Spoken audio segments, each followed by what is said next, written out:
Good morning. I am Suraj Prakash सूरज और आज मैं क्लास 9 का एक्सरसाइज केमिस्ट्री का एक एक्सरसाइज है, फर्स्ट एक्सरसाइज जिसका नाम है मैटर इन आवर सराउंडिंग्स, उसको पढ़ाने जा रहा हूँ। इसके पहले भी मैं उम्मीद करता हूँ आप लोगों को एक वीडियो मिल चुका होगा जिसमें मैंने आपको मैटर के बारे में बताया है, मैटर पहचानने के बारे में बताया है, मैंने आपको क्लासिफिकेशन ऑफ मैटर बताया है, साथ में मैटर के पार्टिकल्स का कैरेक्टरिस्टिक्स भी मैंने आपको बता दिया है। तो ये सारी बातें थी। आज हम लोग शुरू करने वाले हैं फिजिकल स्टेट ऑफ मैटर्स के बारे में। मतलब आज हम लोग पढ़ेंगे फिजिकल स्टेट ऑफ मैटर, मतलब सॉलिड, लिक्विड और गैस के बारे में। तो सबसे पहले आप लोगों को जो टिप्स मैं देना चाहता हूं, है ना, ताकि आपको याद ना करना पड़े, अच्छे तरीके से समझ में आए, इसके लिए करना आपको कुछ नहीं है। इस वीडियो को मिनिमम 2 टाइम्स आपको देखना है, रेगुलर इंटरवल ऑफ टाइम को, और जो मैं बोर्ड पे अभी तुरंत लिखूंगा तो उसको आपको लिखना है। और सबसे बड़ा रिक्वेस्ट है मेरा आप लोगों से कि अगर आपको कोई टॉपिक या कोई क्वेश्चन केमिस्ट्री का या फिर कोई एक्टिविटी नहीं समझ में आता है तो आप सबों के पास मेरा नंबर है व्हाट्सएप का, आपके ग्रुप में है ना, एडमिन में मेरा भी नंबर होगा, वहां से आप उस नंबर को निकालिए और वहां से आप मुझे मेरे व्हाट्सएप नंबर पे आप अपने डाउट को पूछ सकते हैं, ताकि मैं अगले आने वाले वीडियोस में आपके डाउट को क्या कर दूं, क्लियर कर दूं। तो आज चलिए हम लोग शुरू कर लेते हैं किसको, तो सॉलिड स्टेट ऑफ मैटर को, सॉलिड स्टेट ऑफ मैटर को हम लोग इसी को शुरू कर लेते हैं, सॉलिड स्टेट ऑफ मैटर को। ये सॉलिड स्टेट ऑफ मैटर क्या होता है तो याद रखेंगे मैटर का वैसा स्टेट, मैं फिर से समझा रहा हूं, है ना, समझाने के बाद मैं आपको लिखवाऊंगा भी, आपको कॉपी में अच्छे तरीके से नोट भी करना है। याद रखेंगे कि सॉलिड स्टेट ऑफ मैटर क्या होता है, तो मैटर का एक वैसा स्टेट, मैटर का एक वैसा स्टेट जिसका शेप और वॉल्यूम दोनों फिक्स होता है, जिसका शेप और वॉल्यूम दोनों फिक्स होता है, उसको कहा जाता है सॉलिड स्टेट ऑफ मैटर। मैं लिख रहा हूं यहां पे कि that state of matter, that a state of matter which has fixed shape and volume is called solid state of matter, is called solid state of matter, solid state of matter, full stop। For examples, जैसे आपके हाथों में अभी pen होगा, book होगा, copy होगा, है ना, आप चेयर पे बैठे होंगे, खुद का आपका घर होगा, है ना, आप आसपास अपने प्लांट्स को देख रहे होंगे, है ना, ETC। ये सारे क्या हैं, तो ये सारे हैं सॉलिड स्टेट ऑफ मैटर। मैंने लिखा है कि पदार्थ की वैसी अवस्था जिसमें पदार्थ अपना आकार और आयतन दोनों नियत रखता है, पदार्थ की वैसी अवस्था जिसमें पदार्थ अपना आकार और आयतन दोनों नियत रखता है, उसको कहा जाता है सॉलिड स्टेट ऑफ मैटर। जैसे आप लोगों को अभी मेरे हाथ में मार्कर पेन दिखाई दे रहा होगा, इसका जो शेप है बगैर तोड़े हुए कभी बदलेगा नहीं, बगैर तोड़े हुए कभी बदलेगा नहीं। लेकिन अगर हम तोड़ भी देते हैं तो किसको तोड़े, मार्कर को तोड़े या सॉलिड को तोड़े, तो आप कहेंगे सर मार्कर को तोड़े, सॉलिड को नहीं तोड़े, है ना। सॉलिड के पार्टिकल्स इतने क्लोजली पैक्ड होते हैं, है ना, कि जिसके कारण उसका शेप जो होता है क्या हो जाता है, फिक्स हो जाता है ना। और जब शेप फिक्स है, शेप में कोई परिवर्तन नहीं आएगा, तो उसके आयतन में भी कोई परिवर्तन नहीं आएगा। लेकिन कुछ एक्सेप्शंस में ऐसे भी सॉलिड्स होते हैं जो शेप बदलते हैं, जैसे आपके घर का सोफा का सीट, है ना, बैठिएगा तो दब जाता है ना, जैसे ब्रेड मार्केट का खाते हैं, लाते तो दबाते तो दब जाता है, लड़कियां चोटी में लगाती हैं रबड़, वो होता है फैल जाता है। लेकिन इन सभी में एक गुण होता है कि जब आप एक्सटर्नल फोर्स लगाते हैं तब वो फैलता है, मतलब अपने शेप को बदलता है। लेकिन जैसे ही आप फोर्स लगाना बंद कर देते हैं तो फिर से अपने रीशेप में आ जाता है। तो ये है सॉलिड। सॉलिड कहते हैं किसको है, तो वैसे मैटर को जिसका शेप और वॉल्यूम दोनों क्या होता है, फिक्स। जैसे आप देख सकते हैं कि मेरे पास जो है एक बुक है, मेरे हाथ में एक बुक है, ये है इसका लेंथ, ये है नीचे वाला इसका ब्रेथ और ये है इसका थिकनेस। अगर इस सॉलिड का ना लेंथ बदले, ना ब्रेथ बदले, ना थिकनेस बदले, तो क्या इसका वॉल्यूम चेंज होगा, नहीं होगा। वॉल्यूम आप लोग क्या कहते हैं, सबसे पहले आप लोग ये समझ लीजिए कि ये वॉल्यूम क्या होता है ना। तो the space occupied by an object, the space occupied by an object that is called volume, that is called volume। अगर किसी कोई वस्तु जितनी जगह घेरता है, अगर कोई वस्तु जितनी जगह घेरता है, उस घेरे हुए जगह को उस वस्तु के लिए उसका वॉल्यूम कहा जाता है। तो ये था सॉलिड, है ना। मैं उम्मीद करता हूँ आप लोगों को समझ में आ रहा होगा, और अगर आप लोगों को समझ में नहीं आ रहा तो मैं फिर से आप लोगों से रिक्वेस्ट कर देता हूँ कि आप लोग मेरे व्हाट्सएप नंबर पर टॉपिक को भेजेंगे, मैं फिर से उसको डिस्कस करूंगा। तो ये था सॉलिड।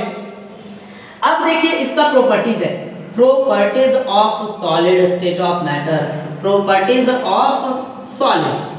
चलिए इसके बारे में हम लोग जान लेते हैं। सबसे पहला प्रॉपर्टी है कि solid have a definite shape and distinct boundaries, है ना। तो नॉर्मली हम लोग लिखेंगे सिर्फ यही कि solids have a definite shape, solids have a definite shape. अब देखिए मैं एक लिख रहा हूँ, समझा रहा हूँ, आपको लिखते भी जाना है, समझते भी जाना है। मैंने सिर्फ अभी एक प्रॉपर्टी लिखा है कि solids have a definite shape, solid के पास जो उसका आकार होता है निश्चित होता है। लेकिन अगर मान लीजिए कि आपको कोई कह दे कि how can you say that, आप कैसे कह सकते हैं कि solids have a definite shape, कि सॉलिड का जो शेप होता है वो फिक्स होता है। तो एक दो टर्म्स है यहाँ पे, दो बातें आती हैं। पहला बात आता है किसका, इंटरमॉलिक्यूलर स्पेस का, इंटरमॉलिक्यूलर स्पेस का, और दूसरा बात जो आता है वो आता है किसका, इंटरमॉलिक्यूलर फोर्स का, इंटरमॉलिक्यूलर फोर्स का। ये दो बातें आती हैं। याद रखेंगे कि सॉलिड के पार्टिकल्स क्लोजली पैक्ड होते हैं, सॉलिड के पार्टिकल्स कैसे पैक्ड होते हैं, क्लोजली पैक्ड होते हैं। क्लोजली कहने का मतलब हो गया यहाँ पर कि दो पार्टिकल, सॉलिड के पार्टिकल्स में बीच में जो खाली स्थान होता है उसको कहा जाता है इंटरमॉलिक्यूलर स्पेस। सॉलिड के पार्टिकल्स या किसी भी मैटर के पार्टिकल्स के बीच में जो खाली स्थान होता है उसको कहा जाता है इंटरमॉलिक्यूलर स्पेस, और किसी भी मैटर के पार्टिकल्स के बीच लगे हुए अट्रैक्शन फोर्स को, लगे हुए अट्रैक्शन फोर्स को कहा जाता है इंटरमॉलिक्यूलर फोर्स। तो याद रखेंगे कि सॉलिड के पार्टिकल्स क्लोजली पैक्ड होते हैं, the particles of solids are closely packed due to its less और नेग्लिजिबल इंटरमॉलिक्यूलर स्पेस, है ना। कहने का मतलब ये हुआ कि सॉलिड के पार्टिकल्स के बीच आपका इंटरमॉलिक्यूलर स्पेस बहुत कम होता है या फिर ना के बराबर होता है, जिसके कारण इसके पार्टिकल्स जो होते हैं इंटरमॉलिक्यूलर फोर्स की सहायता से कस के एक दूसरे को पकड़े हुए होते हैं, मतलब अट्रैक्शन फोर्स बहुत ज्यादा होता है, जिसके कारण हम कह सकते हैं क्या कि solids have a definite shape. तो ये बातें थी यहाँ तक। अब जो दूसरा प्रॉपर्टी है वो प्रॉपर्टी है क्या कि solids possesses, solids possesses rigidity, rigidity. अब देखिए यहाँ पे एक बात आया रिजिडिटी का, कि रिजिडिटी क्या होता है, मैं समझाता हूँ आपको, समझिए। अगर आपको एक इतना बड़ा आयरन का रॉड दे दिया जाए, है ना, 2 फीट का आयरन रॉड दिया जाए और आपको कहा जाए कि भाई इसको तोड़िए, क्या कीजिए, तोड़िए, तो आपसे टूटेगा कब, टूटने का दो ही कंडीशन है कि उसका जो इंटरमॉलिक्यूलर फोर्स होगा पार्टिकल्स के बीच का वो बहुत कमजोर होगा, तब टूटेगा। तो आप लगाएंगे उस पे एक्सटर्नल फोर्स, पकड़ेंगे रड को, लगाने लगेंगे एक्सटर्नल फोर्स, लेकिन इस दौरान होगा क्या कि सॉलिड का जो पार्टिकल्स है इतना क्लोज पैक है कि वो आसानी से टूटेगा नहीं, है ना। तो रिजिडिटी ये है, ठीक है। तो आपका सॉलिड जो होता है रिजिड होता है, मतलब आपका सॉलिड जो होता है आपका शेप बदलता नहीं है, इसका मतलब ये होता क्या है, रिजिड होता है ना। कहने का मतलब ये हुआ कि अत्यधिक क्या होता है, कठोर होता है, दैट इज रिजिडिटी, है ना। रिजिडिटी का एक और मतलब होता है, रिजिडिटी का मतलब होता है कि सॉलिड में एक टेंडेंसी पाया जाता है, टेंडेंसी मतलब एक ऐसा व्यवहार होता है जो बदलता नहीं है। सॉलिड में एक टेंडेंसी पाया जाता है कि हम अपना शेप न बदलें, और इसी टेंडेंसी को, है ना, शेप न बदलने के टेंडेंसी को हम लोग कहते हैं रिजिडिटी, है ना। तो सॉलिड जो होता है पोसेसेस करता है किसको, रिजिडिटी को। इसका मतलब कि सॉलिड में कभी भी आपका शेप चेंजिंग नहीं होगा, और अगर होता भी है तो वो क्षणिक भर के लिए होगा, जैसे में स्पंज है, जैसे में ब्रेड है, जैसे में रबड़ बैंड है ना। ये सब चीजों में थोड़ी देर के लिए चेंजिंग आती भी है, लेकिन सिर्फ थोड़ी देर के लिए, जैसे ही आप एक्सटर्नल फोर्स हटा देंगे वो चेंजिंग आना बंद हो जाएगा। अगला है solids have a definite volume, solids have a definite volume, solids have a definite volume. Solid का जो आयतन होता है वो हमेशा नियत होता है। ऐसा क्यों होता है, ऐसा इसलिए होता है कि सॉलिड को दबाया नहीं जा सकता, सॉलिड को फैलाया नहीं जा सकता। फैलाया भी जाता है तो अभी मैंने आपको बता दिया कि फैलाया भी जाता है तो कौन सा कंडीशन पे, एक्सटर्नल फोर्स लगा के, वो भी कुछ सॉलिड्स को, सब सॉलिड्स को नहीं विश्वास है तो आप जिस चेयर पे बैठे हुए हैं उसको फैला के देखिए, उसको दबा के देखिए, तो आप पाएंगे क्या कि solids are incompressible due to this reason. Solid को अगर दबाया नहीं जा सकता है ना, उसको फैलाया नहीं जा सकता, इसका मतलब है कि उसके आयतन में कभी भी बदलाव नहीं आएगा। एक चीज और याद रखिएगा, कोई भी मैटर जिसका शेप फिक्स है, आकार फिक्स है, उसका वॉल्यूम भी फिक्स होता है, वॉल्यूम कभी बदलता नहीं है। तो ये बातें थी। तो यहाँ पे 4 नंबर में बना क्या कि solids are incompressible, solids are incompressible मतलब सॉलिड्स को सामान्य तौर पे दबाया नहीं जाता है। अगला प्रॉपर्टी है क्या कि solids do not possesses the property of diffusion. अब इसको भी समझ लीजिए, solids do not possesses the property of diffusion, the property of diffusion। अब इसको समझिए, क्या लिखा हुआ है कि सॉलिड जो होता है डिफ्यूजन नामक प्रॉपर्टी को करता नहीं है। तो सबसे पहले ये तो समझ लें हम भैया कि ये डिफ्यूजन क्या होता है। तो डिफ्यूजन क्या होता है समझिए, जैसे आप लोग रात में दूध पीते होंगे तो दूध में आप चीनी डालते होंगे, आप रात में सोने समय दूध पीते होंगे तो आप दूध में क्या डालते होंगे, चीनी डालते होंगे। तो आप देखते क्या है कि चीनी को डालते हैं और घोलते हैं चम्मच की सहायता से, स्पून की सहायता से, with the help of A spoon. तो आप देखते क्या है चीनी कुछ देर में घुल जाता है, मतलब वो दूध में पूरा मिल जाता है। या फिर आप देखते हैं कि एक गिलास दूध ले लें है ना, और उसमें थोड़ा पानी मिला दें है ना, या ज्यादा भी पानी मिला दें, तो दूध और पानी कुछ इस प्रकार से इतनी जल्दी मिलेगा कि आपको दूध और पानी अलग अलग दिखाई नहीं देगा। तो ये कहलाता है डिफ्यूजन, ये कहलाता है क्या, डिफ्यूजन। उसी तरीके से सॉलिड में डिफ्यूजन का प्रॉपर्टी नहीं पाया जाता है। जैसे एग्जांपल के तौर पे अगर इस मार्कर को मैं दीवार के साथ सटा कर रख दूं है ना, तो क्या ये मार्कर और दीवार दोनों आपस में चिपक जाएगा, नहीं। तो सॉलिड में डिफ्यूजन रेट नहीं होता है। लेकिन इसमें भी एक्सेप्शन है, इसमें भी एक्सेप्शन है। एक्सेप्शन क्या है मैं उसके भी समझाता हूँ। आप लोगों ने ब्लैक बोर्ड देखा होगा, पहले विद्यालयों में, कोचिंग इंस्टीट्यूट्स में ब्लैक बोर्ड होते थे और ब्लैक बोर्ड पे लिख के चौक से पढ़ाया जाता था है ना। उस दौरान होता क्या था कि अगर आप देखते होंगे कि अगर ब्लैक बोर्ड पे चौक से लिख दिया जाए और 2-3 दिन मिटाया ना जाए तो वो चौक का पार्टिकल ब्लैक बोर्ड के पार्टिकल में डिफ्यूज हो जाता था, मतलब उसको अब धोना पड़ता था पानी की सहायता से, तब वो बोर्ड मेरा ब्लैक दिखाई देता था। तो सॉलिड में कुछ खास प्रकार के सॉलिड में डिफ्यूजन रेट होता भी है तो ना के बराबर होता है, लेकिन सामान्य तौर से जो होता है सॉलिड आपका डिफ्यूजन करता नहीं है। आप देख सकते हैं, आप बुक्स में एक पेज डाल दीजिए, क्या पेज, बुक का पेज कॉपी के पेज के साथ डिफ्यूज होगा, आप कहेंगे नहीं होगा। क्यों? क्योंकि सॉलिड में डिफ्यूजन होता ही नहीं है। तो ये था बात सॉलिड का। मैं बोर्ड की ओर से हट जा रहा हूँ, आप लोग इसको अपने कॉपी पे नोट कर लें है ना, ताकि कि आने वाले फर्स्ट टर्म एग्जामिनेशंस में आपको ज्यादा परेशानी का सामना ना करना पड़े। अब यहाँ पर मैं कुछ आप लोगों को होमवर्क दे देता हूँ यहीं से है ना। तो यहाँ से आप लोग देखें, कुछ सवाल मैं बोर्ड पे लिख देता हूँ। उस सवाल को मैंने अभी तुरंत समझाया भी है, आप उस सवाल के जवाब को लिख के भेजें है ना, तब जाकर मैं देखूंगा कि आपकी राइटिंग स्किल कैसी है। सबसे पहला ठीक है कि how can you say that, how can you say that, how can you say that solids have a fixed shape, solids have a fixed shape, have a fixed shape, solids have a fixed shape. दूसरा है कि solids possesses rigidity. What do you mean by rigidity? चलिए, what do you mean by rigidity? Rigidity. What do you mean by rigidity? तीसरा आपका सवाल है what is volume? What is volume? What is volume? चौथा सवाल है what is intermolecular force? What is intermolecular force? और अगला सवाल आपका है 5 नंबर कि what is intermolecular space, what is intermolecular space, what is intermolecular space. फिर मैं बोर्ड पे से हट जाता हूँ, ये 5 सवाल आप लोग लिख लें, इस पांचों सवाल के जवाब आप लिख के मुझे भेजें, है ना। तब मैं देखूंगा कि आपकी राइटिंग स्किल कैसी है, तब बताऊंगा मैं इसके बारे में। अगर आप लोगों का गलत होगा तो, है ना।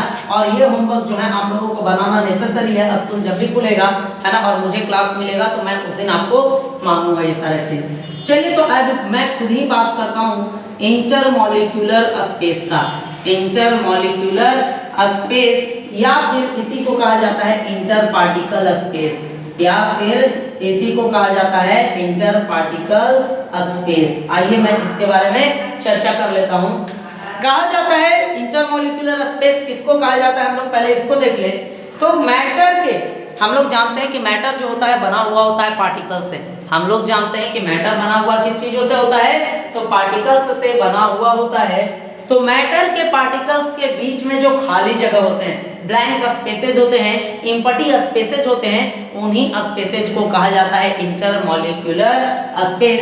तो मैं यहाँ पे लिख रहा हूँ कि द ब्लैंक और एम्प्टी स्पेस, द ब्लैंक और empty space between particles of matter, between particles of matter, between particles of matter, between particles of matter is called intermolecular, is called intermolecular space और interparticle space और interparticle space, interparticle space।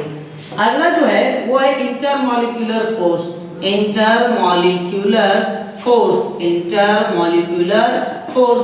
तो इसका है the force, the attraction force, the attraction force applied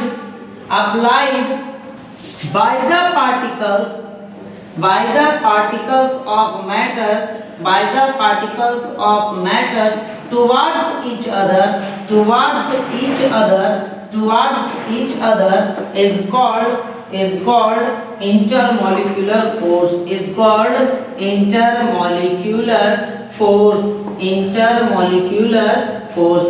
अब मैं board की ओर से हट जा रहा हूँ, फिर से आप लोगों को डिफिनीशन लिखने का मैं मौका दे रहा हूँ। लिखने के लिए आप लोग क्या करेंगे कि वीडियो को कर लेंगे पॉज और उसके बाद इसको अच्छे तरीके से अपने कॉपी पे क्या करेंगे, उतार लेंगे, है ना। उसके बाद मैं आपको समझाऊंगा इन सभी चीजों को। अब देखिए कि इंटरमॉलिक्यूलर स्पेस होता क्या है। मैं इसको समझाने के लिए एक एग्जांपल लेना चाह रहा हूँ। एग्जाम्पल पहले मैं उम्मीद करता हूँ कि आप लोगों को बोर्ड अच्छे तरीके से दिखाई दे रहा होगा।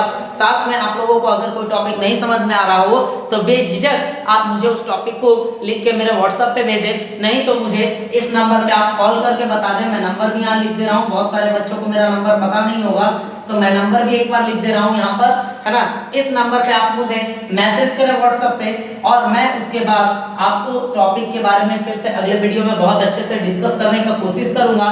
और कोशिश मेरी ये होगी कि आपके बुक में से जो भी एक्सरसाइज है उसके एक्सरसाइज के मुताबिक, टॉपिक्स के मुताबिक आपको एक एक टॉपिक मैं क्लियर करा दूं। तो मैं इंटरमॉलिक्यूलर स्पेस समझाने के लिए एक एग्जांपल लेना चाहता हूं। आप लोग घर में क्या करें कि एक कांच का ग्लास लें, है ना, जिसमें पानी पिया जाता है, कांच का ग्लास जो ट्रांसपेरेंट होता है, जो क्या होता है, ट्रांसपेरेंट होता है। उस ग्लास को आप लें, ग्लास में क्या करें कि आधा दूर तक पानी ले लें, आधा दूर तक क्या ले लें, पानी, और मार्कर की सहायता से जहां तक ग्लास में पानी है उसको कर दें मार्कर, उसको क्या कर दें, मार्कर। अब देखेंगे कि जहां तक आपने मार्क किया वहां तक पानी है, वहां तक आपके ग्लास में क्या है, पानी है। अब क्या करें कि उस पानी में 2 टीस्पून, है ना, आप उसमें शुगर डालें। 2 टीस्पून क्या डाल दें, उसमें शुगर डालें, मतलब 2 चम्मच क्या डाल दें, शुगर। तो आप देखेंगे क्या कि जैसे ही आपने शुगर डाला, पानी का लेवल जहां तक मार्क किया हुआ था वहां से थोड़ा क्या आ गया, ऊपर। लेकिन अब क्या करें कि आप ग्लास रॉड वगैरह की सहायता से उसको घोलें, है ना। कुछ ही देर के बाद आप पाएंगे कि पानी में चीनी पूरा का पूरा क्या हो गया, घुल गया। और घुलने के बाद आप देखेंगे क्या कि पानी का लेवल फिर से वहीं आ गया जहां आप मार्क करके छोड़े थे, जहां तक आपने क्या करके छोड़ा था, मार्क करके छोड़ा था। तो बताइए आखिर ये चीनी गया कहाँ। तो बहुत सारे बच्चे बोलेंगे सर चीनी तो घुल गया। तो बाबू घुल के कहाँ गया, ठीक है, कुछ तो बढ़ना चाहिए था ना, है ना। आप पानी उतना लिए थे जितना मार्क किया हुआ था, आपने उसमें 2 चम्मच चीनी डाला, पानी का लेवल भी ऊपर गया, लेकिन चीनी का घुलते के साथ ही पानी का लेवल फिर वहीं आ गया। तो आखिर चीनी गया कहाँ। तो सबसे पहला चीज, पानी क्या है, पानी मैटर है या नहीं है, तो पानी मैटर है। अगर मैटर है तो दुनिया का हर एक मैटर पार्टिकल से बना हुआ है, इसका मतलब पानी भी किस चीज से बना हुआ है, तो आपका पार्टिकल से बना हुआ है ना। तो पानी के पार्टिकल्स के बीच में कुछ कुछ खाली जगह मौजूद था, पानी के पार्टिकल्स के बीच में कुछ कुछ खाली जगह क्या था, मौजूद था। उसी खाली जगह को हम लोग क्या कहते हैं, इंटरमॉलिक्यूलर स्पेस। और उसी खाली जगह में चीनी का पार्टिकल सेपरेट हो गया, उसी खाली जगह में आपका चीनी का पार्टिकल क्या हो गया, सेपरेट हो गया। तो उसी को कहते हैं क्या है हम लोग, इंटरमॉलिक्यूलर स्पेस। अब बताइए आपको इंटरमॉलिक्यूलर स्पेस समझ में आया। अब मैं डिफिनेशन से बता देता हूं कि द ब्लैंक और empty space between the particles of matter is called intermolecular space, है ना। जो खाली जगह आपके पार्टिकल्स ऑफ मैटर के बीच में होते हैं, मैटर जिन पार्टिकल्स से बना हुआ होता है उनके बीच में जो खाली जगह होते हैं उसको कहा जाता है क्या, तो इंटर पार्टिकल स्पेस या इंटरमॉलिक्यूलर स्पेस भी कहा जाता है। इसके बाद है intermolecular force, the attraction force, है ना। यहाँ पे मैंने क्या लिखा है, लिखा है the attraction force applied by particles of matter, मतलब एक ऐसा आकर्षण बल जो कि पार्टिकल्स ऑफ मैटर ही लगाता है। कहाँ लगाता है, तो एक दूसरे पर, मतलब पार्टिकल्स ऑफ मैटर जो होते हैं एक दूसरे को अपनी ओर खींचते हैं, और उसी फोर्स अट्रैक्शन फोर्स को कहा जाता है इंटरमॉलिक्यूलर फोर्स ऑफ अट्रैक्शन। तो अब आपको समझ में आया होगा कि सॉलिड का शेप और सॉलिड का वॉल्यूम क्यों फिक्स होता है। तो ये दो बातें थी, आपको मैंने 5 क्वेश्चंस भी दे दिए बनाने के लिए, है ना।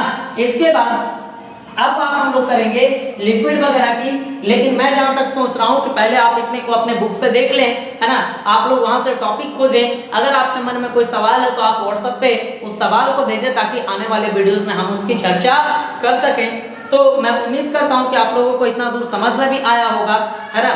तो आज के लिए मैं आप लोगों को इतना ही छोड़ देता हूं। इसके बाद आप लोग क्या करेंगे कि 5 क्वेश्चन का आंसर लिख के पहले मुझे मेरे व्हाट्सएप पे भेजेंगे, उसके बाद मैं इस टॉपिक को आपको और आगे तक क्लियर करने का प्रयास करूंगा। तो आप लोग घर पे रहें, सुरक्षित रहें। थैंक्स।